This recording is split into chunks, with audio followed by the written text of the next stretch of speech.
see white lies dancing between the lines. She's an atheist. Carousels in her mind, spinning all in her eyes. She's an atheist. Hello and welcome to the Digital Freethought Radio Hour on WOZO Radio, 103.9 LP FM right here in Knoxville, Tennessee. Today is April 25th, 2021. And as usual, we have the Wombat on the line with us. Hello, Wombat. What's Scott eating? I must know. Just saying. I'm eating some scrambled eggs, baby. All right. Scott, also known as Doubtfire, is with us today. George Brooklyn is here. Hello. And Dread Pirate Higgs. Hello, Dread. Brooklyn Brown. Digital Freethought Radio Hour is a talk radio show about atheism, free thought, rational thought, humanism, and the sciences. And conversely, we'll also talk about religion, religious faiths, gods, holy books, and superstition. Wombat, what are we going to be talking about today? I think we're going to be talking about Mickey Mouse and yeah, like animals with finger hands. I think that's what anthropomorphic means. I'm not too sure, but we'll find out in this show. Before we get into it, I'll throw it up to our own Dread Pirate Higgs for our weekly invocation. All right. Well, here's a clue of who it's coming from. All right, our audience, for our listeners, it's a shirt it's like a Venn diagram. It has life, universe, and everything underneath it, and in the middle it says 42. It's a Hitchhiker's Guide call out, which is a good book. You should read it. I recommend it. Oh, it's an excellent book. So, in keeping with the topic for today, imagine a puddle waking up one morning and thinking, "This is an interesting world I find myself in. An interesting hole I find myself in. Fits me rather neatly, doesn't it? In fact, it fits me staggeringly well. Must have been made for me must have been made to have me in it. This is such a powerful idea that as the sun rises in the sky and the air heats up, and as gradually the puddle gets smaller and smaller, it's still frantically hanging on to the notion that everything's going to be all right. Because this world was meant to have him in it, was built to have him in it. So the moment he disappears catches him rather by surprise. I think this may be something we need to be on the watch for." Yeah. Douglas Adams. So good. Man. That story stuck with me on a lot of levels because I love analogies, right? And, we were talking just yesterday about the idea of mind and body, and a lot of people describe themselves as like separate from their body. Like, I'm a mind, or I'm a personality that's just inhabiting this body. And how fortunate am I to be a human being among all the other animals? I could have been a blade of grass. I could have been a cat. I could have been an amoeba, but I got to be the apex animal on the planet in this time period. Wow, wonderful. And I always thought, how can I describe in a simple way that it's not so much that you were in a lobby and got to choose to be human. You didn't push the human button when it was your turn to come out. There was a human being, and the human has mental processes to keep itself sane and functional, and that's you. Right. You are your personality is a byproduct of your body, not the other way around. So it's a beautiful thing. It's a beautiful thing, humanity. Hey, I want to talk about that though.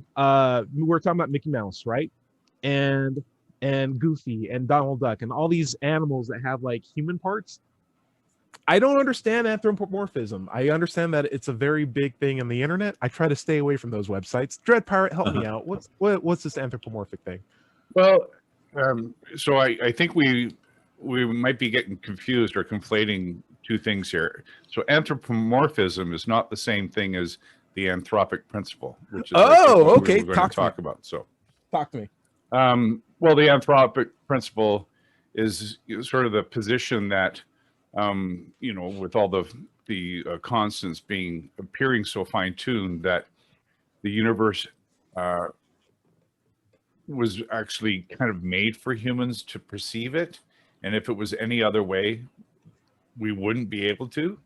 By constants, you mean physical constants? Yeah, like constants in physics. Yes. Yeah. And there's a bunch of them.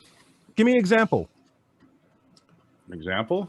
Yeah. The charge of an electron, or the strength of a gravity. It all seems to be finely tuned for the existence of humankind. Is that what you're saying? Yeah, So or even the expansion of the universe in the earlier universe. That's what the Anthropic it had been, principle if says. it had been, yeah, exactly. If it had been, 1/millionth of % off of what it is, the universe would have collapsed, and we wouldn't be here to talk about it. Well, I actually have a bizarre concept now, because you're saying, and I've heard this before. So you're saying if gravity wasn't the rate that it actually was, and if we weren't carbon-based life forms, but instead silicon-based life forms, you're saying all these variables that are quantitative, that seem to be very, very exact, weren't deliberately made? What are you talking about? And how does Mickey Mouse fall into all of this? It's not, okay, well, I've got it up here on Rational Wiki. Okay. And so the quick definition here is the Anthropic principle is an misunderstood philosophical proposition that has many variations. Two commonly cited variations are Carter's weak and strong anthropic principles. The weak anthropic principle states that humans live in an inherently unique part of the universe because humans require unique conditions to live and exist. The strong anthropic principle essentially states that our universe and its fundamental constants must exist at some point in the universe's history in such a way that it allows the creation of observers. In other words, in order for the universe to be observed, the universe must exist in a state that allows observers to exist. That sounds like one of those, what do you call it? Like I'm almost apologizing for the fact that I can't explain it very well. It does. I'm pleading. So it's kind of tautological, right? It's kind of a circular thing. It's basically God exists because the universe was made for us to exist in it, because God exists to make the universe that we have to exist in it. Therefore, God exists. Yes. Right. Perfect sense, everybody. Perfect sense. And if you're confused, that just means you got to open up your heart a little bit wider. Right. For this. You got to eat your Wheaties. I would like to get some other opinions on this. Scott, what do you think about the anthropomorphic principle? What do you call this thing? The Mickey Mouse principle? Can we just call it that? Anthropic principle. Scott, ideas, thoughts? Yeah. So what many theists will argue is that, the very reason we're here and we're talking about this is because the universe is at a very fine-tuned state. Yeah. And it's just really, it strikes them as very odd that the universe would just come to exist in just the right way. It could have existed in any other way. There's an infinite amount of different configurations that the universe could have existed. Of course, maybe life wouldn't be here. Definitely wouldn't be here. You can actually break that down, and scientists have. Fine-tuning isn't a religious concept. It's a scientific concept. It comes from science. It's called the fine-tuning of the universe. But what theologians have done is they've kind of taken this route to say, well, if the universe is fine-tuned, then this sort of points to a God, a fine tuner, because it could have been any other way. Why? The question is, why is the universe this way that accounts for us being here, and not those infinitely other ways? Right. And so you've got these other. The response to that has been, well, maybe we're in a multiverse. Maybe it's string theory that. Oh my gosh! But then don't just say things.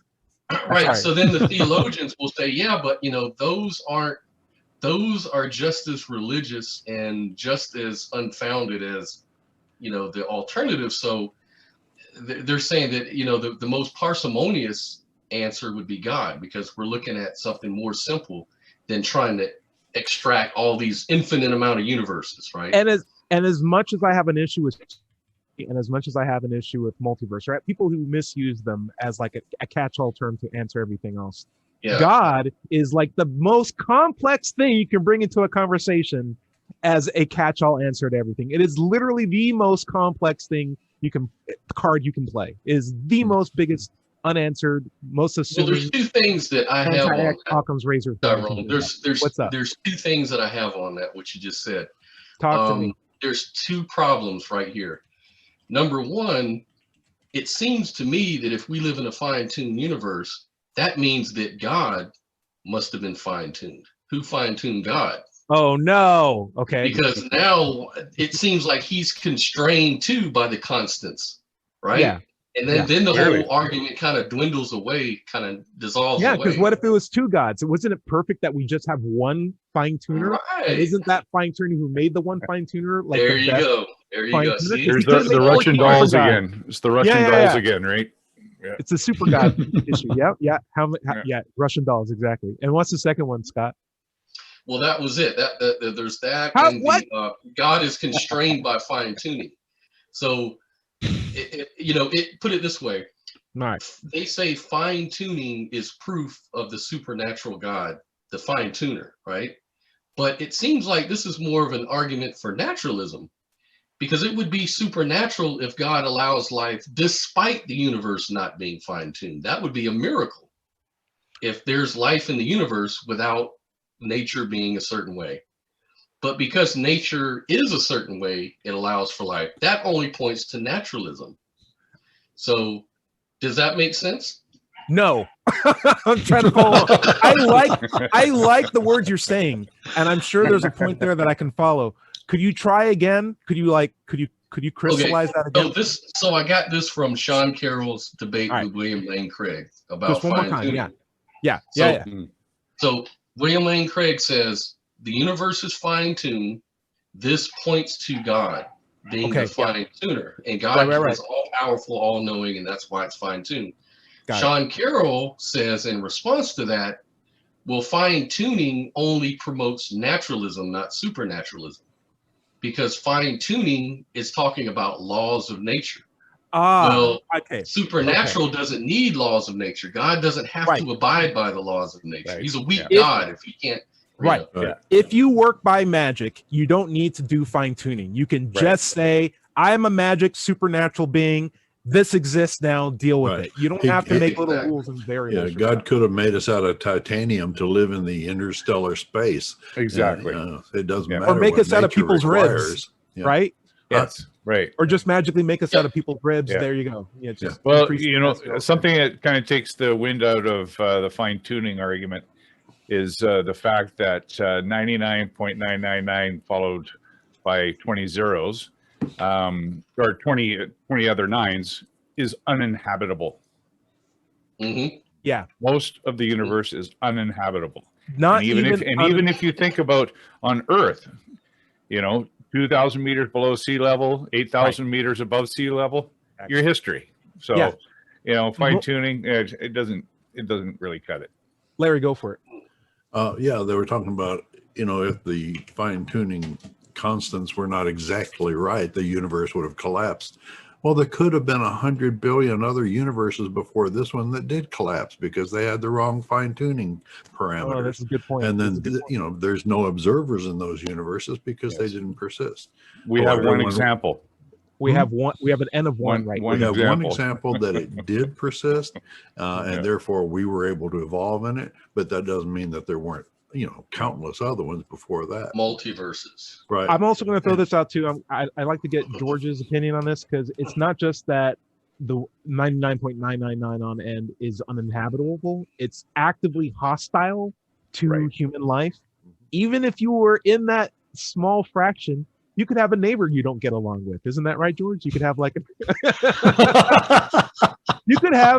you could have giant corporations trying to extract your information. and stuff Well, like the that. problem is I do get along with the neighbor. Okay. That's the whole other thing. I would But also say, it's, you could be a human being and be Jewish, and then you're like, oh, well, now I'm back at square one again. Like, what am I Yeah. supposed to do? Like, it's rough. Yeah. Larry. And even if it was a fine tuner, what gets me is that religious people, believers, whatever, automatically jump to that fine tuner was their God. It could have been any God. It doesn't point to any particular God. It could even be a God that we've never heard of, a God of the universe 16 times over, creating universes left and right. We don't know. It just And- points to a deistic God. Or it could just point to a series of constants and variables that can be measured and studied by very objective tests. Yeah, but I was just saying, necessarily have to even have if it was a God, it doesn't Oh, mean totally, it has totally. to be any particular. But a lot of people beyond that will point to like a spiritualistic idea of science as the forces that are controlling their life. But it's like science doesn't even care about, like, have you looked at the universe? Science is a tool for us to use. It has no intention of keeping us alive. Right. We can use Oh, it yeah. to best figure out how to live ourselves, but it's not here to guide us toward a better path. It's a tool for us to make use of to get to that path ourselves. And one of the unfortunate things about this principle that I don't like is it tends to overlook the work that's put into discovering these constants and variables and how we've made use of it. I can't tell you the number of times where I've seen like a pastor being like, I'm just so thankful for everything. And he's in a room that's incredibly immaculately well lit. And they are very careful with how they light mega churches. Like make sure there's no cast a shadow underneath their eyes. They don't cast too big of a shadow. They have the diffusion going on. They have the echo speaking into mics you can't even see. It's all Bluetooth controlled. The acoustics of the room are perfectly sound designed. Every single one of those scientific facets were made by a couple of engineers in a room overnight trying to figure out the best way to carve angles, best way to set up wiring, best way to have lights. People worked at that, and there's a history of work that went into each of those scientific things, such that when we flip a light switch, we don't thank God for that. We're like, but we ignore the fact that people put work into it. And so very easy to think, oh, this universe was made for me because I am ignorant of the amount of effort that was put into crafting it as it is now. And it would highly humble us for us to be cognizant of that. Well, George? what I'm hearing is that you're talking about a religious leader who is not being thankful for all the scientific work that's been done to make him superhuman to everybody else. Yeah. I mean, Part of being thankful is- I want to mention a point of history here that in this conversation I've been thinking about aspects of my own life that intersect on what we're discussing, and the thoughts kind of come and go. But the one thing I wanted to mention that I'm aware of has to do with Adolf Hitler and magnetic recording tape. The Nazis, the Germans anyway, scientists perfected magnetic recording during the 1930s with a certain electronic principle that made it all happen. And I won't get into that. It's too technical. But they made it possible to record on magnetic tape. And so what they did with that was they put Hitler on the air at all hours of day or night. They played recordings of him wide awake at 2 o'clock in the morning, just blasting away out of his mouth, And so this made him seem superhuman. He could be up at 2, 3 o'clock in the morning, screaming his head off, Yep. And it made everybody relate to him without him having to relate with anybody. It made him essentially a celebrity of thought.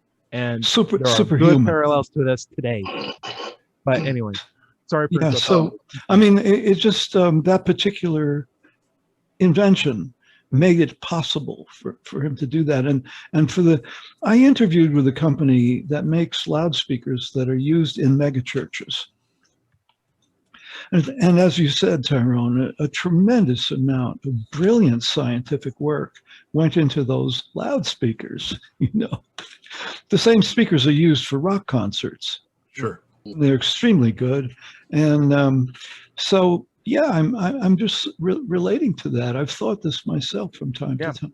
A lot of work goes in, and we should just be more thankful to the people who made this, because it'll better color the amount of collaborative effort to make the universe as we see it, the tools that we use to see it, and the what we appreciate much more visible. Well, my neighbor, who I speak about from time to time. Oh no!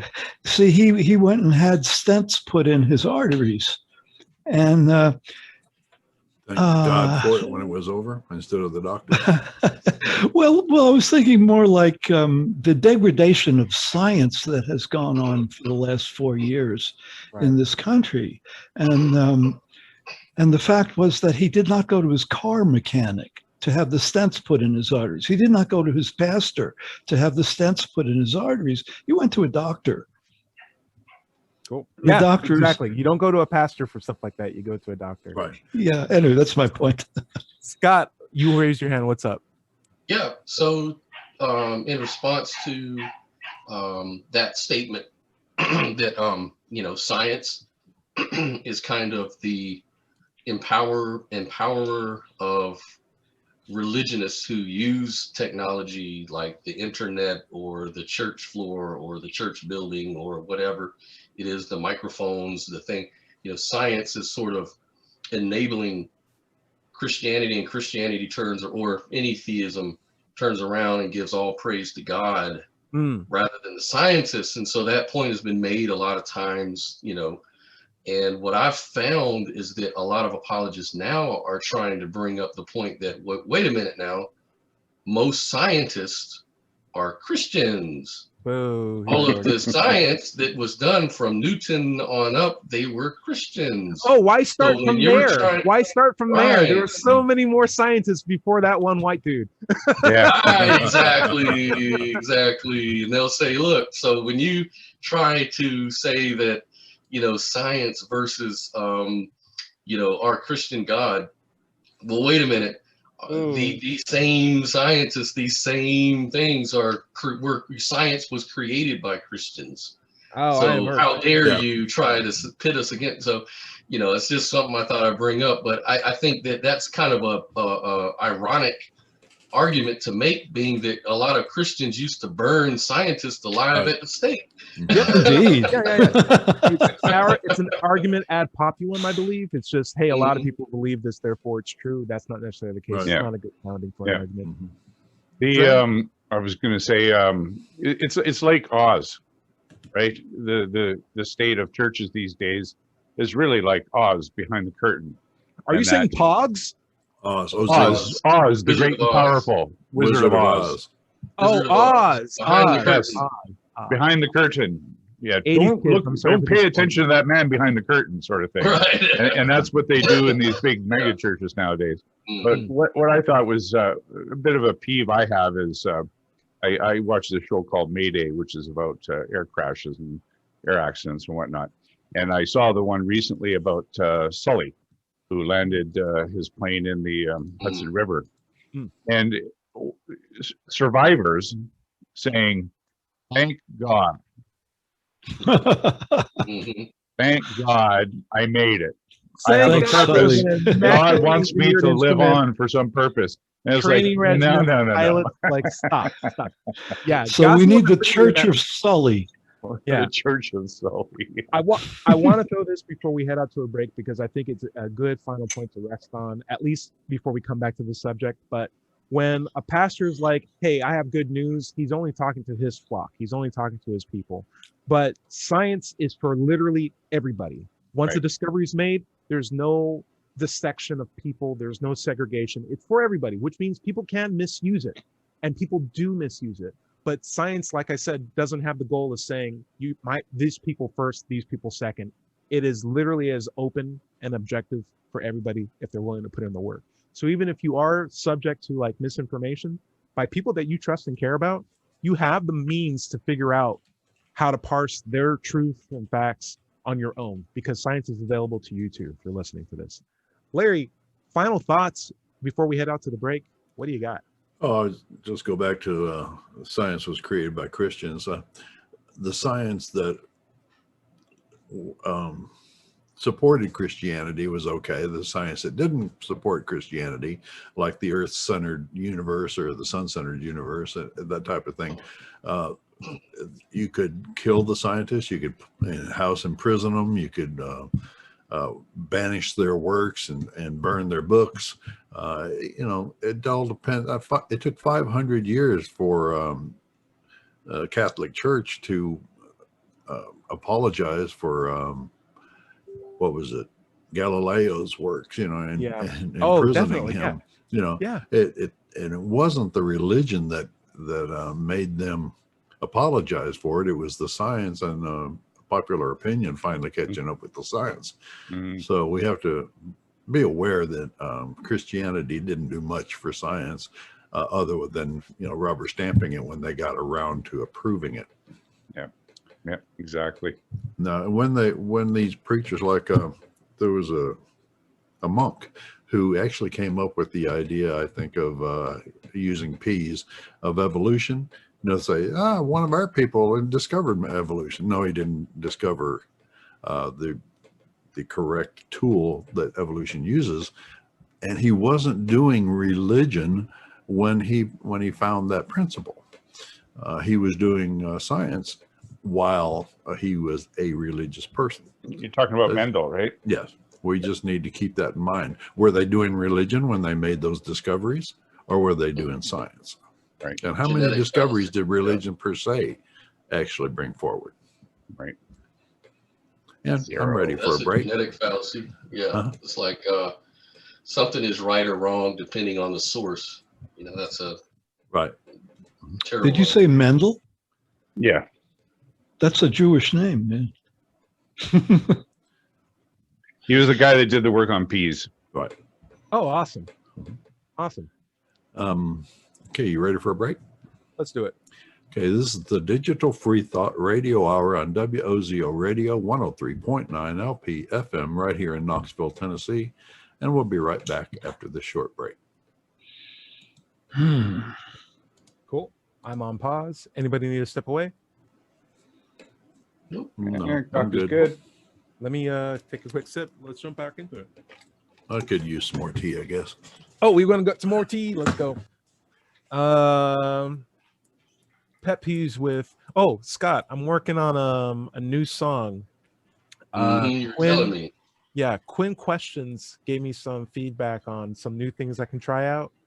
And I'm going on YouTube to get samples of string quartets to try to clean up the audio, pitch tune it, and then put it into the song that I got right now. And I'm trying that out. Oh, it's nice. A different sound. It's a very different sound. It's very Alanis Morissette. Where I can't wait to hear it, man. It sounds like some alternative type of stuff there. It's weird. Yeah. I'm trying. All right. Larry, you ready? Yep. 5, 4, 3, 2. If you live in or around the Knoxville area and are questioning your religious beliefs or simply believe in one less God than everyone else, well, you're not alone. The Atheist Society of Knoxville is a fun and friendly group of people just like you that meets twice a week at a bar or restaurant. We meet every Tuesday night following the show at Barley's Tap Room and Pizzeria for happy hour. You'll find our group either inside or on the patio. Look for Richard Dawkins' silver-jacketed book, The God Delusion, standing upright on the table. Question what we believe at one point in our lives. If this is the time for you, come join us for food, drink, conversation, and fun. Hello, and welcome back to the second half of the Digital Freethought Radio Hour. I'm Dr. 5, and we're on WOZO Radio 103.9 LPFM here in Knoxville, Tennessee. This is the morning of Sunday, April 25th, 2021. Now let's talk about our Atheist Society of Knoxville, or ASK. Founded in 2002, we're in our 19th year. ASK has over 1,000 members, and we have weekly Zoom meetings during this COVID outbreak. You can find us online on Facebook, meetup.com, or Google for that matter. Just do a search for KnoxvilleAtheist.org and you'll be able to find us. By the way, if you don't live in Knoxville, you should still go to Meetup and search for an atheist group in your town. Don't find one? Start one. That's right. Wombat, where do we want to pick up? We apparently got a bunch of listener comments, and so we may have to dedicate an entire episode to this for the next show. Cool. Because I didn't get a chance to read all of them, and sometimes you don't know if it's just a guy being like, "Hey, that was a good thing," or like a bunch of people debating at the same time too. But let's try to dedicate next show to just some comments. We'll catch up on them. Thank you for them. Feel free to leave more comments in the show. Just leave them at our YouTube channels or reach out to us at the links that we'll provide at the end of the show. And we are happy for them. Thank you very much for it. But I'm going to put some bones. It's time to pick some bones. My problem with bone picking is people. So we were talking about Anthropic. principle. Talk to me. Anthropic Principle, right? And Scott had brought up people using concepts as like stopgaps for ignorance, like string theory or multiverse, and people just throw them out. And then Christians throwing out God, which tends to be like one of the biggest stopgaps that there all are. But I have my pet peeves on God. You guys are fairly aware of them. But I would like to address some of these other ones, like multiverse. What my idea of what people mean when they say multiverse is like, and this falls into Anthropic principle, is like, well, I could have chosen to get Pepsi or Coca-Cola, but because I chose Coca-Cola, I inadvertently made an entirely new universe where there's another version of me who has Coca-Cola. I'm like, how do you just decided to make soda, make an entirely new universe? Like, well, I just make universes with every choice I make. Every human being does it. I'm like, how is that a thing? It sounds so self-fulfilling to say that, but isn't that like so saccharine that you can obviously tell it's a lie? Like, isn't that just straight up playing to a person's ego, being like, yeah, I cut my hair today, I made a new universe. I went with a goatee today, made another universe in there. Yeah. I farted in class, I made another universe. There was a whole universe where I didn't fart in class. Who knows? Multiverse. Right. That's how it works, guys. Scott, what do you think? Sean Carroll would have your head for that statement. And there's a universe where he wouldn't have his head.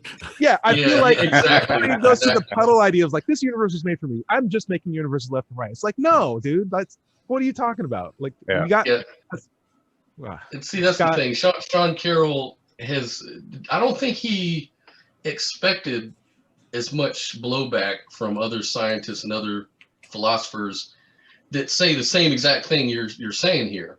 And he's like, wait a minute, why are you guys saying this to me? Like, he doesn't get it. Like he honestly doesn't understand. Like, look, I've got valid mathematics. It's peer reviewed. There's no contradictions in my math on it. What's the problem? Mean it's true. Yeah. It doesn't mean you have a model. Right. And he's saying, I'm not saying it's true. I'm just saying it's valid. It's another model that should be treated with as much respect. But so many people do not respect, because it's like you said, it's kind of comes off kind of ego, kind of anthropomorphic, or it's a hard word to say, Dredd. I'm saying it comes off as a puddle in a puddle-shaped hole, basically. That's right. It's like I think what you're trying to say, you're trying to play the theologian game with a lot of scientific word salad, and it just doesn't.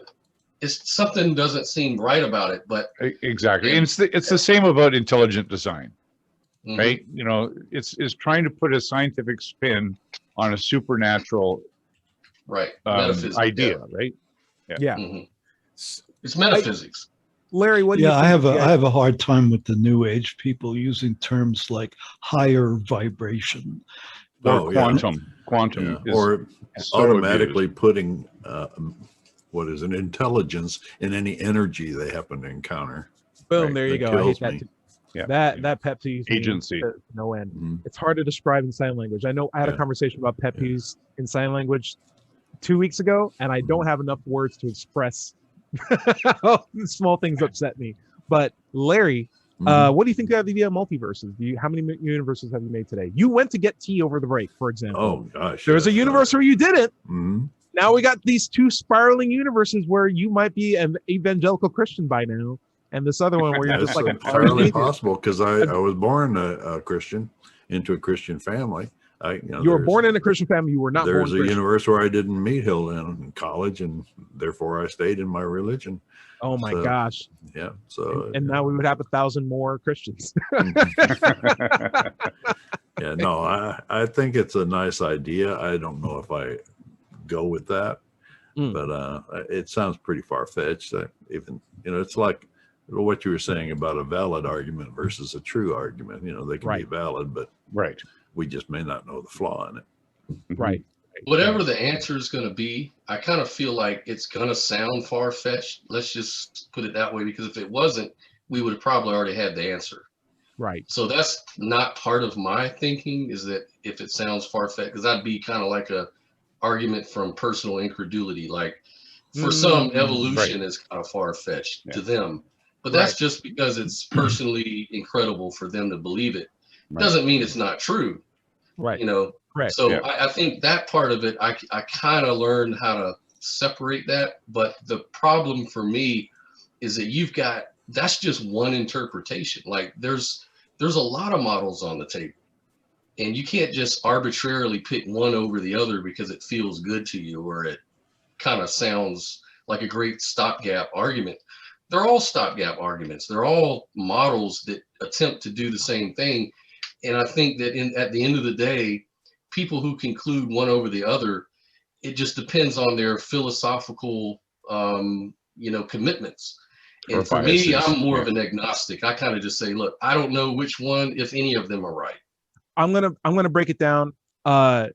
Objective truth may never be reached by any model because, like I said, models and universal truth or objective truths, they aren't the same thing. So you'll get close, but at best you can do is get the difference to be nominal, which is like, yeah, there's a difference, but it's not that important for what we're trying to get done. So what really matters in science, as far as a model, in models terms, it's utility. How useful is this model? Mm-hmm. And how much work do I have to put into this model to get an answer that's nominally close to objective truth? And I find like there are a lot of different models, but there's very, very rare exceptions for when you have all of the models being as useful. Typically, there's just one very, very useful model that we can continue to improve on. And that's what we have now. So like if I wanted to measure what time it was today, I can use a sundial. Like that gives me like one means of determining time. I could look at wax falling out of like a bowl and having it like offset a weight. That's how they did it in Greek times. Or I can use a digital clock, which is really amazing, which is like a radio controlled digital clock. Sometimes it's wrong. Sometimes it's not necessarily accurate. Sometimes it's a little bit off. Could be off by a couple of atom, firing isotopes. And it's a rare occasion that we actually find utility out of some of these crazy ideas. Like one of them was there's this it came out of relativity, was this block universe theory. It's called event ontology. Basically the crazy idea that the universe is not comprised of things as we might intuitively think, like things and causation, which is which ironically is the basis of understanding a lot of scientific concepts. This thing causes that thing and that thing causes this thing. But fundamentally, that's not true from event ontology. And a lot of scientists were like, well, that's just crazy talk. But then they describe event ontology. Could you describe it in a nutshell so everyone can follow? It's kind of like things are mainly coordinates. It's all based on relations, not causation. Those are two different things. And it's kind of deep to get into for the show.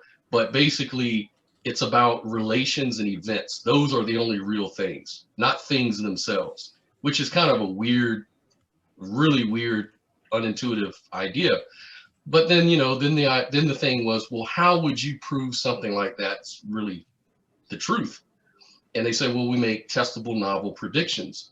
And part of the predictions that came out of that is time dilation. If this is true, then time dilation is a thing. And now we have GPS based on event ontology. And so correction. Because you can come up. So two models can point to the same thing, right? Like I could, and even if one model points to something, doesn't mean that the other model couldn't do the exact same thing. Right. And I feel like we've developed GPS through causational science, or at least much more traditional means of science. And if this new model does point to the same thing too, I'm totally fine with it. But what do you mean by GPS? GPS is global positioning. And the thing about it is, in science, it's whoever makes the prediction first who wins. Like, no. If someone comes with a model after post hoc to explain it, that doesn't count. No, from what I understand. No, absolutely not. Absolutely not. Doesn't count. No, absolutely not. A lot of people came up with evolution before Darwin did. He came up with a method of explaining how it worked.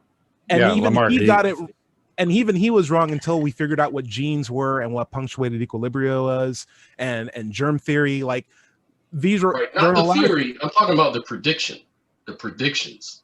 Like if a model, like let's say I say, if gravity is true, I'm going to predict that if I drop this pin, it's going to fall. If I'm the first one and I say this thing is called gravity and I have a whole explanation for how it works, and they say, well, prove it, and then I drop the pin and it works. But then someone else later says, but maybe it happens because fairies actually come in, invisible fairies, and they push it down, and that's what causes the pin to fall to the ground. So our model also explains it. Well, that would be like a post hoc explanation, which doesn't count as evidence. That's from what I understand. I might be wrong though, but that's what I understand it to be. We don't have to get too far into it. What I really just was as my takeaway is different models can point to the same thing, but what we would prefer is one model that explains everything. And right now we have a lot of different models in science. The umbrella of science contains many, many different models, and we try to explain big forces and small forces, and we have so many different formulas and so many different things. And the goal of science, like the day when science ends, is when there's one formula that explains everything. It's like the grand universal theorem. Yeah, the theory of everything. We may never get there. It's a pie in the sky sort of thing. But until then, we know what that would look like. Even if it's very complicated, it's a very useful singular model that's reliable for everything. Until then, though, we work with the next best useful system, which is what's the most useful model to explain why guitar strings make noise or why gravity works. And we will go to the areas of expertise and figure out what are the best models that you guys are using to explain these phenomena. And if someone says fairies, we're like, what else can fairies explain? Basically everything. It's like, oh, I'm very skeptical now. Right. We don't have that. We don't have that yet. We will look a little bit past what else that model explains. If it can only explain one thing and something that we can't test or measure, that's a problem. But if we can't explain everything, I would just say this before we have to dread. If we can't explain everything with a particular model that we have right now, like if it's limited, that's okay, because there's room in science for I don't know and it's undefined. And I think that's something that as a culture we need to get used to, that there's a lot of unknowns, and even in science, even with the best models that we have out right now. And that's okay. It means we can still continue to improve this process and model that we have. Dred? Yeah, so a really good example, of course, is the two competing models of how the solar system works, Copernican and Galilean, right? So, those two models were in competition until the one that better explained the phenomenon won out. And that was the process of scientific discovery. And the evidence to support it was the predictions it made. Correct. And it seems like with a model that can make more predictions than another, that can be verified and repeated over and over and over, that counts as better evidence than one that doesn't do that. That's what I'm saying. Correct. Yep. Yeah. I mean, so same thing with Eddington and Einstein. The shift there, the bending of light from Mercury around the sun that was predicted by Einstein, but was only proved eventually through an experiment by Eddington. I love that story. I love that story because he was out there to disprove the craziness of that theory. Like, this is just ridiculous, and I'll prove it. And he went out there and got the exact. He didn't sound like that. That's a terrible impression. He's rolling in the grave right now. And in more culturally relevant, or in more recent terms, there was an argument on, believe it or not, is intelligence genetically transferred between parents to kids? Right. And that was a thing. People still believe it up to now. People are still arguing for that up to now. But the thing is, like, the idea is, if you have two intelligent people and they have a baby, that baby's going to be intelligent too. But I think what we are overlooking is that there's a lot of social factors that lead towards intelligence. It's like the same thing as saying, if you have a rich mom and dad, you're going to have a rich baby. It's like, yeah, but that's not genetic. That's just upbringing. Maybe they make different choices in life. Maybe they have access to different things. Maybe they just inherit their money. Just inherit the money. That's not genetic. Maybe it could be they don't inherit learning disabilities. Maybe they're less inclined to get mental disorders that might exacerbate things as they try to learn things. But science says on the matter, we don't know, because there's no gene we can put on a petri dish and say, this is the intelligence gene. At this point, it's just a thing that science isn't sure of, but there's no grounding to make the argument for. And people are using that as basis to say, well, then there is possibility that it could be genetically transferred, therefore it is. And it's like, ooh, that's not what science is saying, though. It makes me upset. It's like, you can't prove what you're at. You can't prove for or against it. That doesn't necessarily mean that it's proof positive for it. It just means this is an inconclusive result until you can actually put the genes that you're talking about on a petri dish, and we can actually do some measurements with organisms that after we disable them or turn them on or off and stuff like that. Until then, you're just saying words. So that means I'm right, right? It's like, no. They're good words, though. They're good words. Yeah, I feel like a lot of things good. in science. I feel like a lot of things in science that really make me upset is just the idea that most people don't realize that it's not a magical wand that makes them right for the things that they strongly believe and want to be true. It is just a tool that has its limitations, and the more you work with it, the more you realize, oh man, there's so many blank spots that we have not illuminated yet, which is exciting if you are wanting to get into science, but is also illustrative of the fact that it's not as powerful enough to make the supernatural real. Exactly. Mhm. Beautifully Well, put. I think there's a problem in definitions. Like, what does supernatural even mean? Yeah, I Like, gotta. how do you distinguish? Let's leave it to George. George, I haven't heard from you in a while. What do you think the supernatural even is? Don't say I have no idea. I have no idea. Define. The supernatural is, well, I will define it by what it isn't.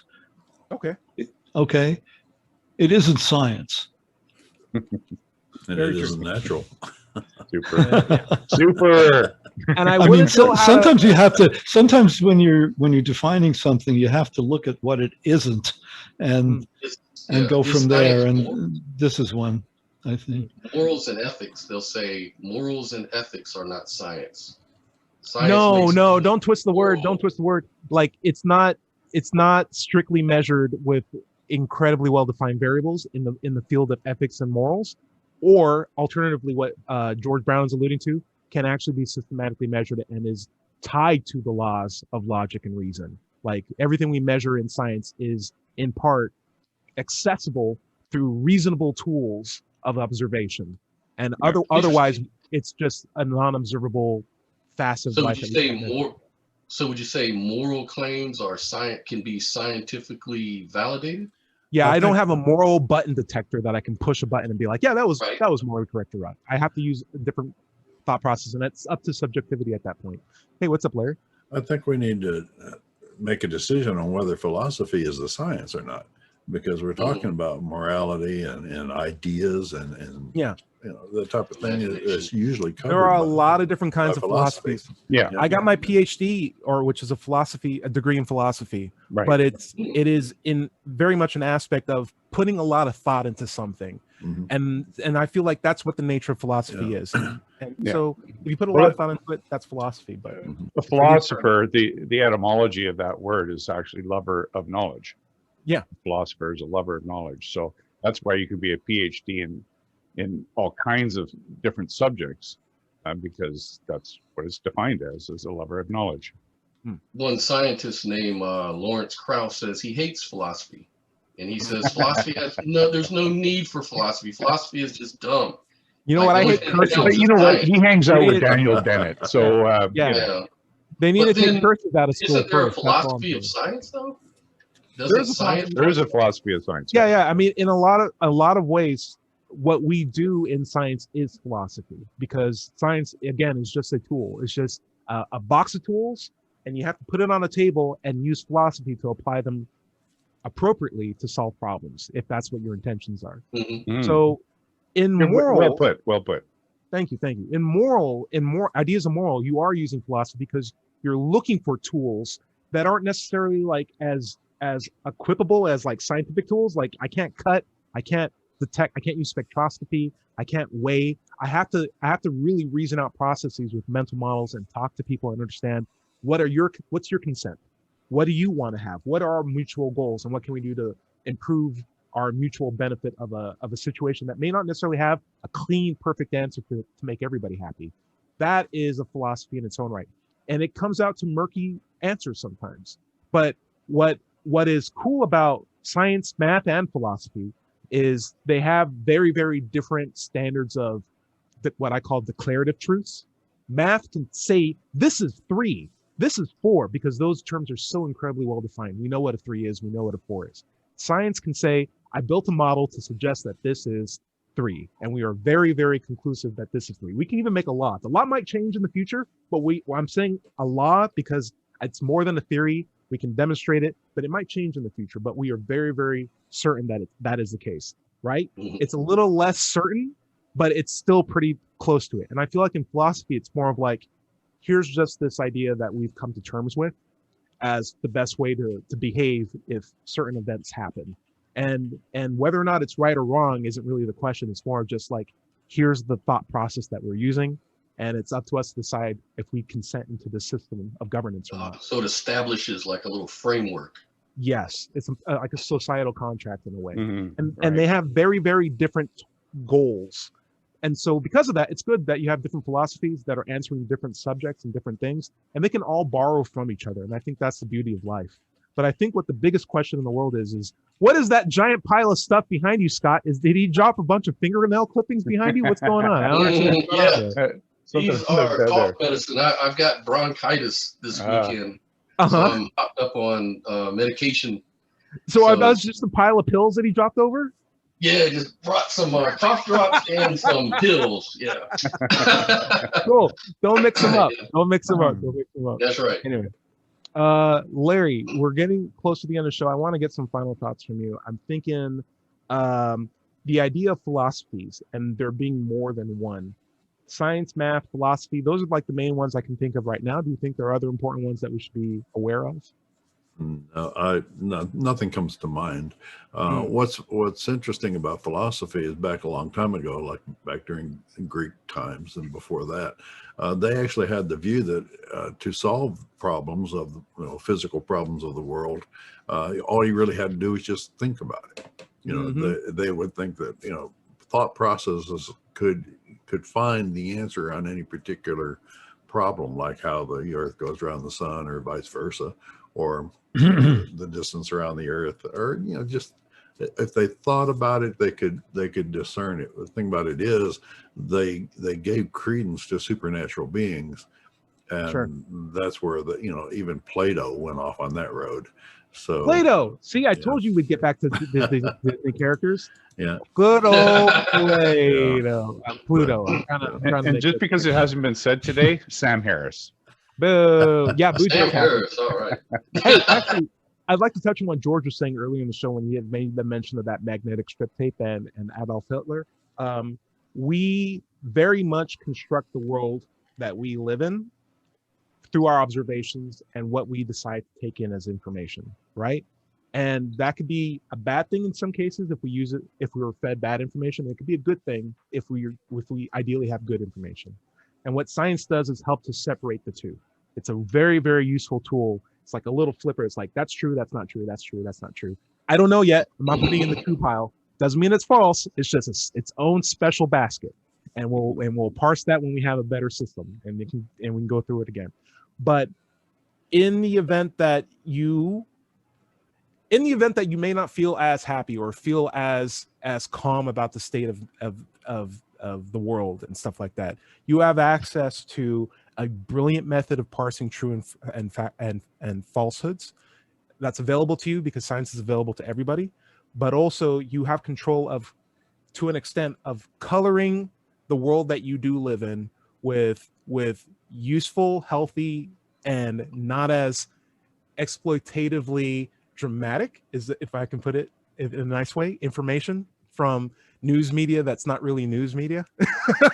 That's more interested in selling dog food commercials than actually than informing you. So be careful what you digest. Have like a good mental diet.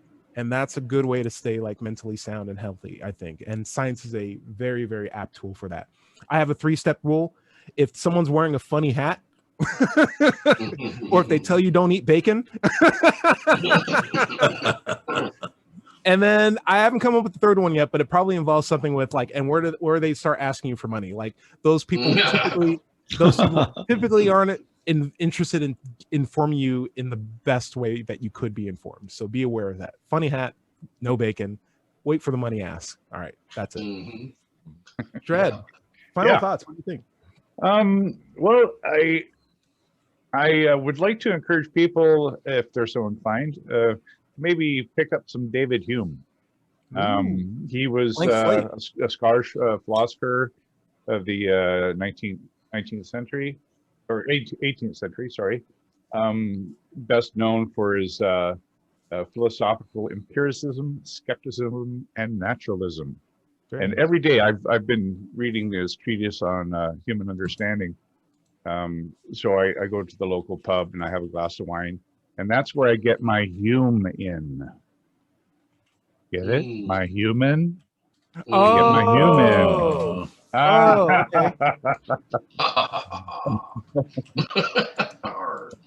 Cool. Scott, last words. What do you got? Well, tonight I'm going to actually be debating the fine-tuning argument with a Christian on a YouTube channel called James is Tired tonight at 9 p.m. Eastern time. Very cool. So I thought this would be a good subject to kind of talk about while I'm getting prepped up for it, get my mind on it, get focused in on it. Cool. And I appreciate all the input. Very, very nice. Very nice. And good luck to you. I hope you have a good, enjoyable chat, in my opinion. Oh, yes, sir. George, final thoughts before we head out. I don't have any this week. Fair enough. We hope we can see you next week, George.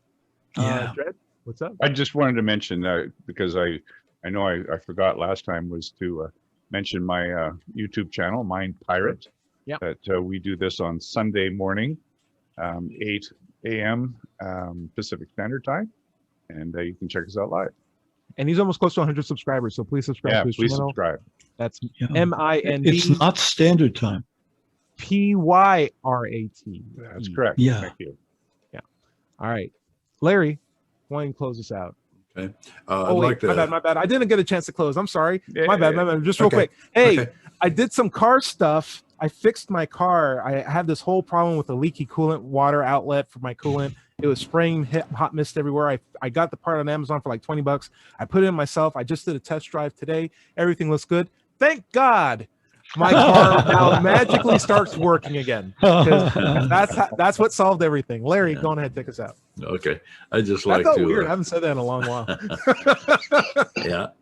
I'd like to recommend that everybody look up Robert G. Ingersoll. He's a very popular 19th century skeptic. He was called the great agnostic of his time, and he has a lot of free text on the internet. A lot of his works is available, and he's a very prolific writer. My own content is found at digitalfreethought.com. Be sure to click on the blog button for our radio show archives, atheist songs, and many articles on the subject of atheism. You can find my YouTube channel by searching for Doubter5 or Digital Freethought Radio. My book is called Atheism, What's It All About? And it's available on Amazon. And if you have a question for the show, you can send them by email to askanatheist@knoxvilleatheist.org, and we'll answer them on future shows. If you're having trouble relieving religious beliefs behind, having emotional or even physical problems with people, when you're trying to leave religion, you can go to recoveringfromreligion.org and get help. If you're watching this on YouTube, be sure to like and subscribe. We haven't mentioned this in a while. If you'd like to see how Jesus might have done his miracles or magic tricks, if you want to look at them that way, explained by stage magic, then read the free book by Dale Newman, 30 Pieces of Silver Plus Expenses, which can be found at howjesusdidit.com. It's free and you can read it online. This has been the Digital Freethought Radio Hour. Remember, everybody is going to somebody else's hell. The time to worry about it is when they prove that heavens and hells and souls are real. Until then, don't sweat it. Enjoy your life. We'll see you next Wednesday. Say bye, everybody. Bye, everybody. Bye, everybody.